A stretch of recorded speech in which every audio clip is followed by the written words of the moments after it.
Hello,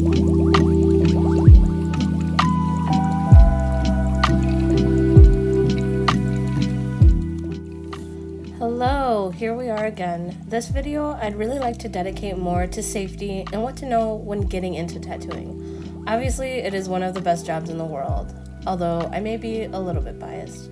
But there's a lot of safety precautions that all aspiring tattoo artists must take into consideration, not just for their clients, but for themselves as well. It's so crucial to know how dangerous tattooing can be when not respected and researched. At the top of the page here, you can see the tattoo basics, which is what I plan on covering in the first portion of the survival guide. So today we'll be going into safety. Let's start with our bloodborne pathogens. Almost all states require a bloodborne pathogen certificate, and those that don't is because they have little to no legislator when it comes to tattoos. In Illinois, which is where I'm from, all tattoo parlors are required to be licensed and given proper inspections, but individual artists only need their BBP, which is their bloodborne pathogen certificate, to tattoo. There are multiple states in which the laws around tattooing vary quite a bit. I'll list a couple in which licensing or process is a bit more involved. I won't speak on each state because that would take forever. I'd say just do a quick research and start the process of getting licensed in your state. I feel that if someone came to me for an apprenticeship and they had already done some research and came ready with their BBP, I would really take that initiative into consideration when looking at this candidate. Here are a few states in which the process is a little bit more involved. Alabama, you would need a current bloodborne pathogen training certificate. Course must be approved by the ADPH, proof of hepatitis B vaccination, and copy of a photo ID. In Alaska, the state of Alaska requires a formal exam for a licensure. The requirements listed are those to sit the exam, completed apprenticeship training of 380 hours or more, notarized application, verified proof of training record, certified copy of current CPR and bloodborne pathogens card if trained outside of Alaska, completed affidavit confirming study of the statute and regulations booklet. So that one's quite a bit more involved. Arkansas.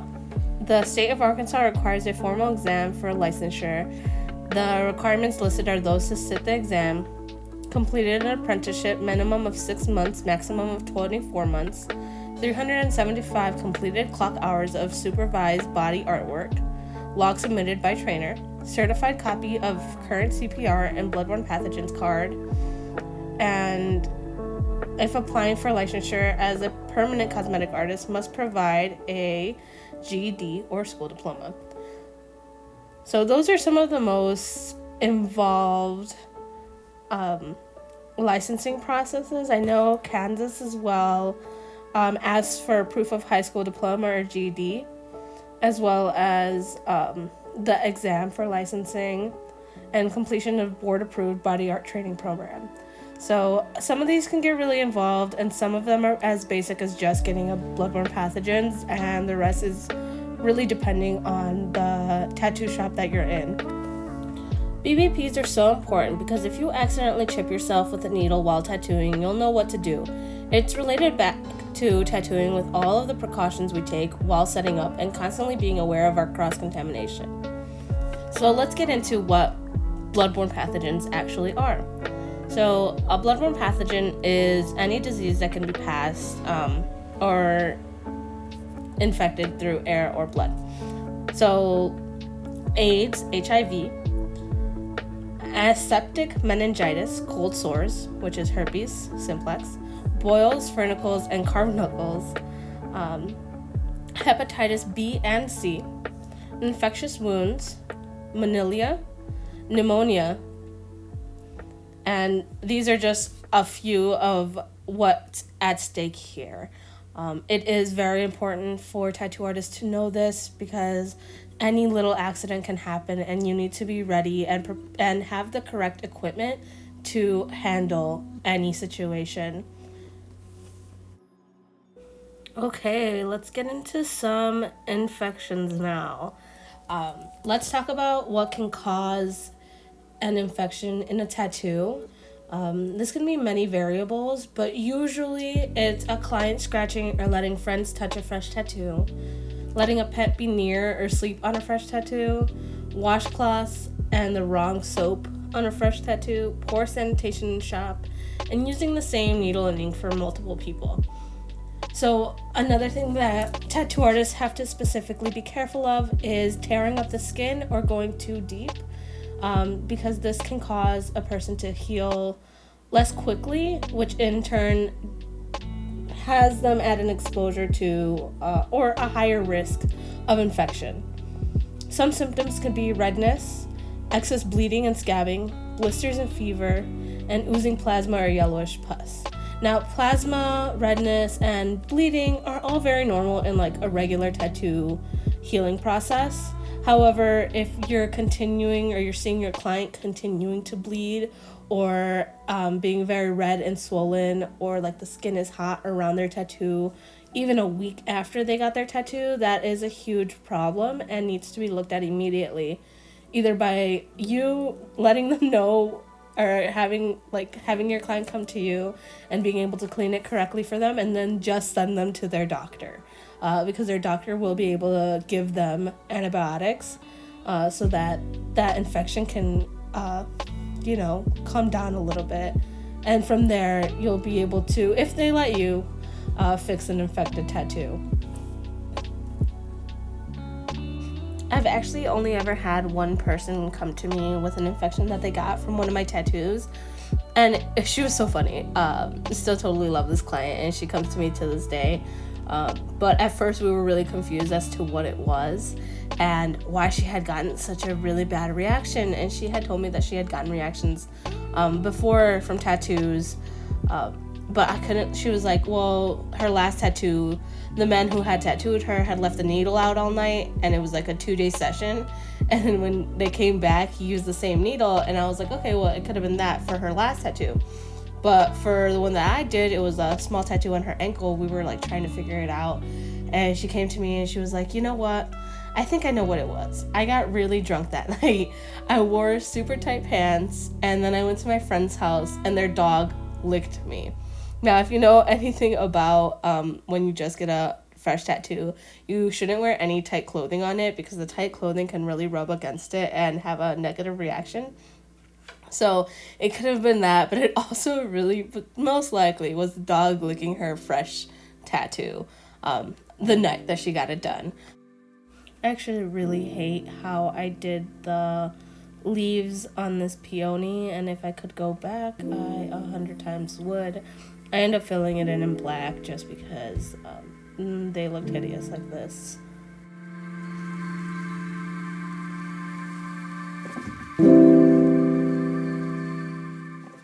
Something most people wouldn't think to be observant of or careful of is clients with diabetes.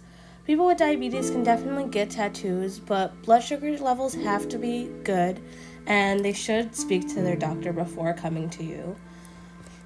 Because diabetics are at a higher risk of infection, this can cause their tattoos to not heal well or take longer to heal, and can even cause amputation of limbs if not healed properly or if caught a bad infection. So it is very, very important to make sure that you're taking care of your clients and you're asking these important questions with a waiver before they come in to get a tattoo. Stay away from tattooing hands and feet because of diabetic neuropathy, which causes loss of feeling in the toes, feet, legs, hands, and arms, which then will lead to an amputation. So please, please, please be careful with your clients and what they're currently dealing with. Like if someone has a bleeding disorder, which extensive blood loss can lead to shock and death, you just have to be really aware of what people are answering to the waivers that you provide. You don't want to be causing unnecessary harm to those who are trusting you with their skin.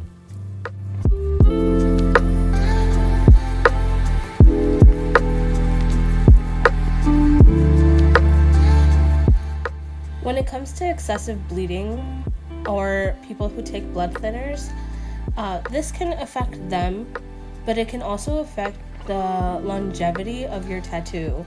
When someone's bleeding a lot, it is more likely that their tattoo will not be as vibrant or you won't be able to see where your lines are going, and it'll make it harder for you in the tattoo process, and it'll make it harder, or it will make it harder in the healing process as well, because they're more likely to scab, and you'll end up with a not so great looking dull tattoo.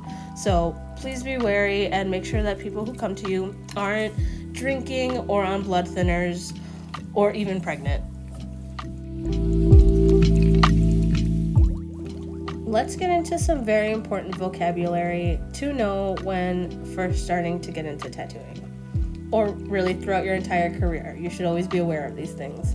Sanitize, free from filth or pathogens that endanger health. To sanitize something does not remove all bacteria or microorganisms. Sterilize. This is a total kill. Gets rid of all live bacteria and microorganisms. Something sterile can also be called sanitized, but something that is sanitized cannot be called sterile. Antiseptic substances that prevent growth of disease, like alcohol or green soap. To disinfect, which means to destroy bacteria on any object. High-level disinfectant kills TB and HIV, will destroy all microorganisms and most viruses. So this is going to be your Cavicide and Medicide that you spray at the end of any session. And I like to spray my entire area at the end of the night and leave it until the morning. So usually I'll come after a tattoo is done, I'll clean everything with Medicide. I'll spray it all down and then wipe it down, and then I'll spray everything down again before I close up the shop for the night, and I'll let my stuff sit in Medicide until the morning time when I come in and I clean everything off with alcohol. It's good to make sure that your equipment and where people sit is going to be as clean as possible. Sharps, which is your needles, or your if you're using a reusable razor with a stainless steel grip, the tip of the razors you can put in the needles bins. These are those red bins with a label on them. You just have to make sure you're getting sharps bins. You can get them at like Walgreens or even your local tattoo supply store. Some things that are very important to do, or just good practices to have as a tattoo artist. Do not tattoo when sick. Clean clothes, good hygiene, and keeping your nails clean. It can be really hard when we're dealing with stencils all the time, because the carbon paper kind of sticks and stains our nails. So it's really hard to have our nails clean, but it is so important, because you need to have them clean. You need to, if you're going to be touching people. I know when I put a stencil on, I'll usually take my gloves off to take the stencil off, or to even place it. So I'll put gloves on to shave and place my stencil gel, and then I'll take my gloves off to place my stencil, because I feel it gives me a little bit more control with the flimsy paper, and that's just me. But because I do that, I make sure that my nails are like spotless, and I have even bought tools to clean under my nails. It's very important to just keep your hands as hygienic as possible.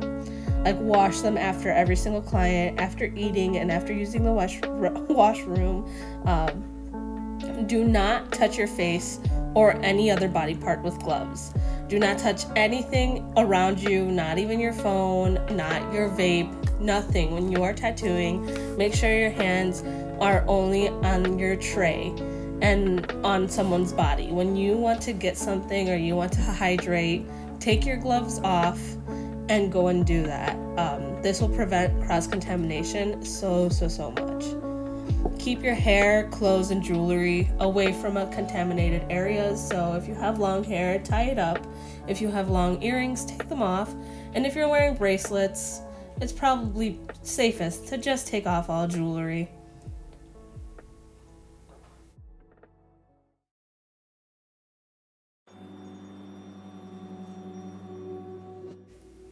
Good studio practices to have is a clean and properly ventilated area, non-porous and washable walls, and tattoo station. So you have to make sure that you don't have like wood on your tattoo station, because wood is porous, which means it will hold all of that bacteria or ink or anything that you could possibly spill on it, and you won't be able to as easily wipe away things with meticide.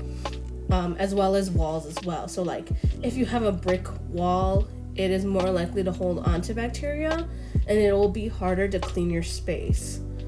So usually when inspectors come, they will harp on these things, and you are liable to lose your license.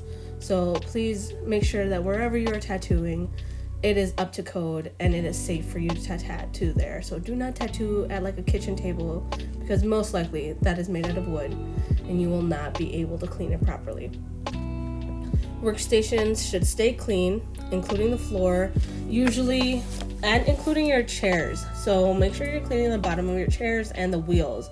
The bottom of the chairs can like build up a lot of dust, and then when you end up moving your chair to flip it or put your client in a different position, dust is disturbed, and then it goes into the air, causing microorganisms and bacteria to be in the air that you're tattooing.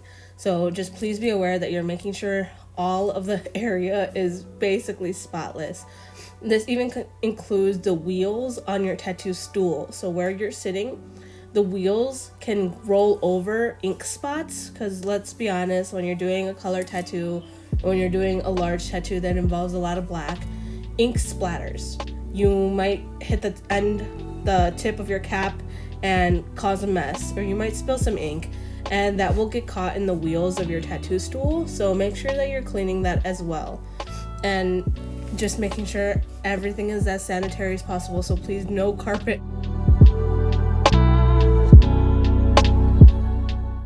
Some tricks to having good sanitation for your tattoo station would be to assure that everything is functioning correctly before you start tattooing. Confine your work area, so the tray or table that you're going to be using to tattoo or to put your materials on, make sure that it's far away from anything that could be contaminated. So easy access to all working tools and sharps containers. Make sure you're keeping all decorations, no matter how cute, as far from your tattoo station as possible.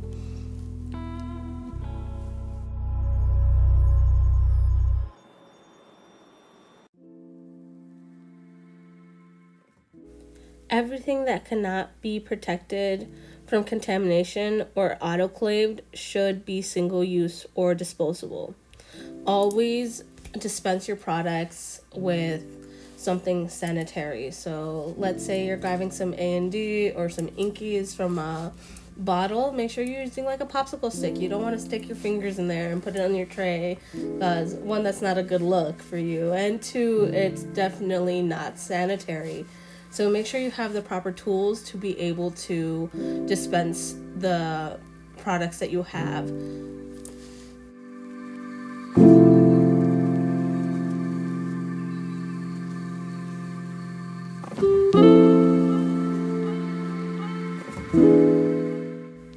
Alright, let's get into reusable versus disposable. Now, I know myself, like many other in my generation, want to move towards zero waste or sustainable products, and I completely encourage us to continue to find more sustainable options and to do our research to better the world. So going with that note, there are many things that we can reuse in the tattoo world. It is just a little bit more expensive, and it takes a lot more research to know what's safest. So there are stainless steel tubes, and there's stainless steel tips, and there are stainless steel needle bars. However, I personally don't endorse reusing the same needles. For me, that's literally disgusting. And I don't think that any artist should do that. I know that in like the earlier days of tattooing, tattoo masters would make their own needles and then reuse those. We are not in the olden days anymore. This is not 1950s. Do not reuse the same needles, please. If that is the only thing that we should be the most sure of, is to not reuse the same needles. However, we can reuse the same grips, and their same reused grips and tubes And even razors, they have stainless steel razors in which you can just switch the tip of the razor with another stainless steel like clip, and that is probably our safest bet to being eco-friendly, is just using those stainless steel materials and being able to autoclave them. If you want to be eco-friendly, you have to have an autoclave and a heat sterilizer and the solutions that you need to clean them. So if you're going for the eco-friendly route, please do your research on how expensive autoclaves can be and what's best for you economically for starting off. For me, it took me a while to slowly acquire things that are more sustainable, but it is the route that I'm choosing to go. So now let's talk about what's disposable. Disposable things are items like ink cups and cord covers, paper towels, and furniture barriers. Did I say clipcord covers? Clipcord covers definitely are, all of that has to be disposable. There's no way of going around it. I wish there was, but there isn't. It's just industry in which waste is necessary so that safety can prevail.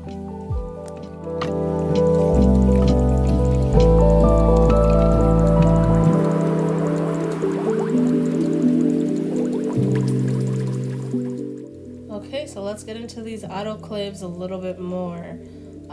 A steam autoclave is typically used in tattoo studios. The steam autoclave is an airtight chamber filled with distilled water, which creates pressurized steam at the temperature of 250 plus degrees Fahrenheit. The steam effectively sterilizes instruments left in the chamber at temperature for 15 minutes. Tools are protected by the sterilization pouches. Autoclaves need to be regularly tested to ensure that they are working properly. Once your tools are sterilized, there is an indicator on the sterilization pouch that will let you know that your tools are ready. Once they are sterilized, you should be putting a date on them from the date that they got sterilized to the date that they will no longer be sterilized. Just to give this a little bit of a recap, I want to talk what I believe are tattoo basics, which is safety, equipment and supplies, machines, needles, art study, and marketing and business.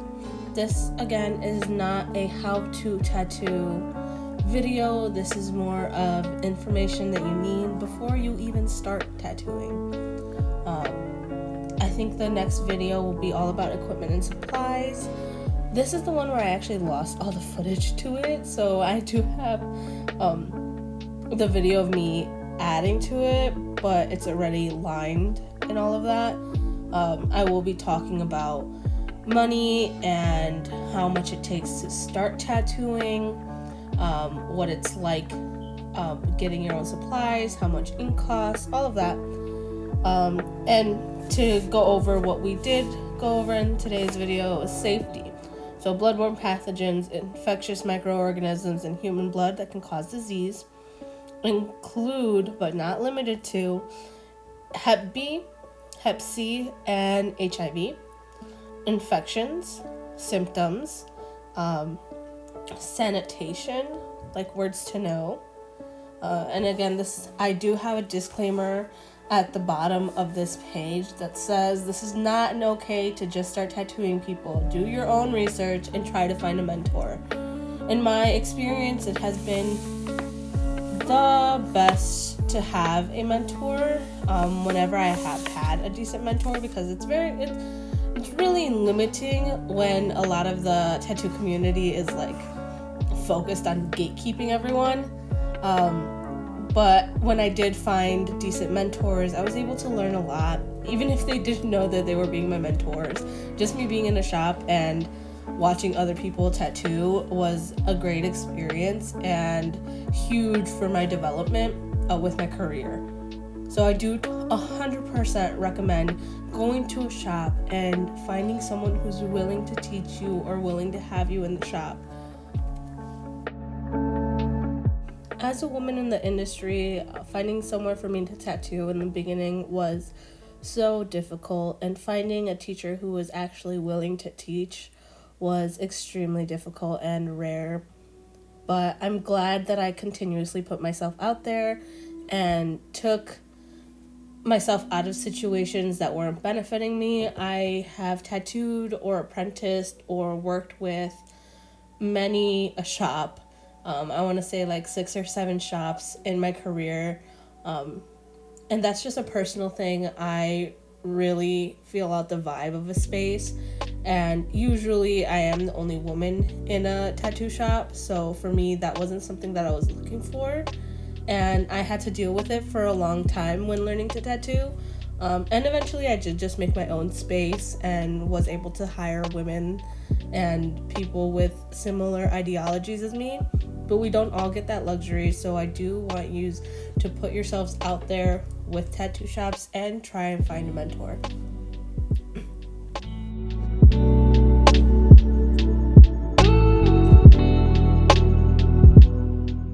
I'm going to be putting more in-depth classes and information on my Patreon, and you'll be able to have more access to me or to ask me questions. I mean, I feel I am very accessible now, and I'm always open to others asking me questions. My Patreon subscription will be $11.11 a month, and you'll get the classes as well as a copy of the Tattoo Survival Guide when the class is finished. And you'll have my email so that you can get at me with whatever questions you need. And I'm even willing to go on live or FaceTime with some people who will be taking the course to answer questions, or willing to be on FaceTime when you are about to start your first tattoo, so that if any questions arise, I'll be right there to help as much as I can virtually. But that is the goal, so I'll link my Patreon down below so that you can start to subscribe. The first class will be on bloodborne pathogens. It'll be more in-depth than this video, and I'll be linking spaces where to take a BBP, as well as showing you how to set up a station and how it correlates to tattoos, like how it is so important for us. So that will be like a live demonstration of me setting up my station and what I do to keep sanitary and to avoid cross-contamination.